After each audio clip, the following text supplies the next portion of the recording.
Sir आज बैठका घेतल्या, कुठल्या कुठल्या विषयावर चर्चा झाली आणि काय काय निर्णय? पारधी समाजाचे पारधी समाजाचे 42 महसुली गावं आहेत। पारधी समाजाच्या 19 मागण्या होत्या। 19 मागण्यावर आज मी विभागीय आयुक्ताकडे बैठक घेतली। 31 मार्चपर्यंत 19 मागण्यावर प्रकल्प अधिकारी आदिवासी, आयुक्त आदिवासी आणि स्वतः आदिवासी मंत्री महोदयांनी या पारधी गावामध्ये जाण्याचं मला मान्य केलं आहे आणि 19 समस्या सोडवण्याचा निर्णय आज झाला आहे। काही समस्या या सरकार संबंधित आहेत, त्या आम्ही सरकारकडे सोडवू, पण इतर समस्या मात्र विभागीय आयुक्त, आदिवासी आयुक्त आणि खाली असलेल्या अधिकाऱ्याकडे आहे। त्यांनी 31 मार्चपर्यंत सर्व समस्या सोडवण्याचं आश्वासन दिलं आहे। जिल्हा परिषदेचे सीओ हे 3 दिवस या सर्व पारधी समाजाच्या गावात जाऊन येणार आहे।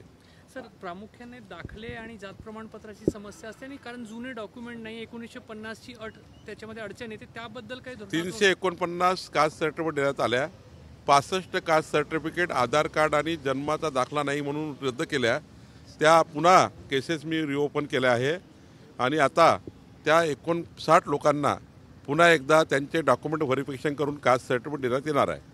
याच्यामध्ये काही अधिकाऱ्यांनी जे दिरंगाई केली होती त्याबद्दल आपण म्हणाले होते की कारवाई केली जाईल। मी आत्ताच प्रकल्प अधिकारी आदिवासी यांची दिरंगाई होती, काही आमचे उपविभागीय अधिकारी यांची दिरंगाई होती, त्याबद्दलच्या विभागीय आयुक्ताला मी सूचना दिल्या आहेत, त्यांचे प्रस्ताव मागितले आहेत। अमित शहा यांचा दौरा आहे, कसं नियोजन असणार आहे, काय काय कार्यक्रम? उद्या माननीय अमित भाई 12 वाजता नाशिकला येणार आहेत।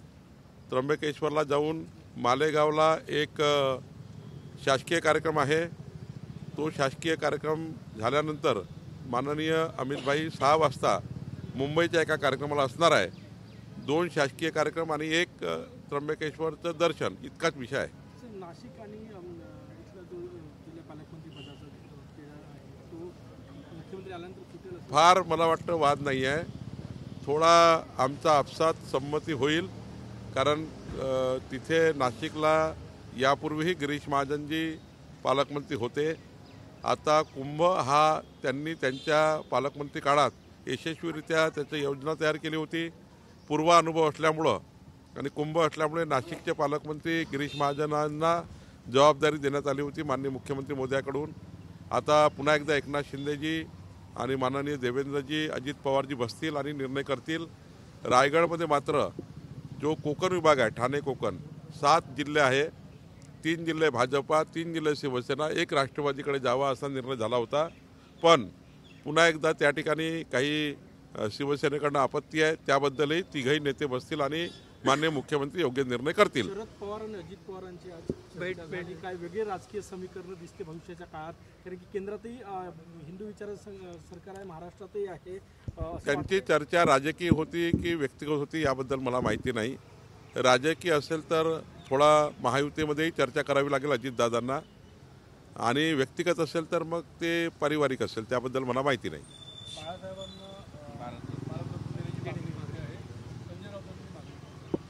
तर संजय राऊतांना महाराष्ट्राच्या जनतेने ऐकणं बंद केलं, तुम्ही काय ऐकता मला माहिती नाही, पण हिंदू हृदय सम्राट बाळासाहेब ठाकरेजी यांचा सन्मान केंद्र सरकारने नेहमीच केला आहे। हिंदू हृदय सम्राट बाळासाहेब ठाकरे यांचा आदर जेवढा उद्धव ठाकरेंनी केला नाही तेवढा आदर माननीय मोदीजींनी केला आहे, अमित भाईंनी केला आहे, आमच्या देवेंद्रजी आणि आम्ही सर्व करतो। हिंदू हृदय सम्राट बाळासाहेब ठाकरेच्या विचारावर आम्ही चालतो, नेमके उलटे उद्धव ठाकरे चालत नाही।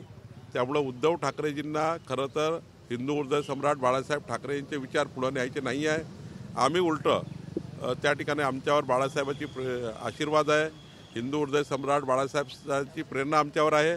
आम्ही जो काही या ठिकाणी सन्मान केंद्र सरकारने हिंदू हृदय सम्राट बाळासाहेब ठाकरेचा आमच्या महाराष्ट्र सरकारने केला पाहिजे, तो निश्चितपणे आमचं सरकार करेल। पण संजय राऊत हे जे नेहमीच हे कुठल्या ना कुठल्या विषयावरनं महाराष्ट्राचं राजकारण कलुषित करण्याचा प्रयत्न करतात, कुठल्या ना कुठल्या विषयावर, तो विषय त्यांना लखलाभ आहे। पण आमचा हिंदू हृदय सम्राट बाळासाहेब ठाकरेजीवर असीम प्रेरणा आहे। आम्ही नक्कीच आमचं सरकार, केंद्रातलं सरकार बाळासाहेबांचा आदर करणार आहे।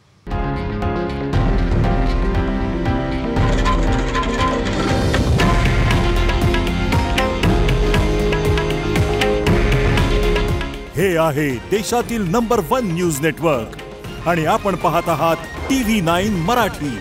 काळजी तुमची, हित महाराष्ट्राचं.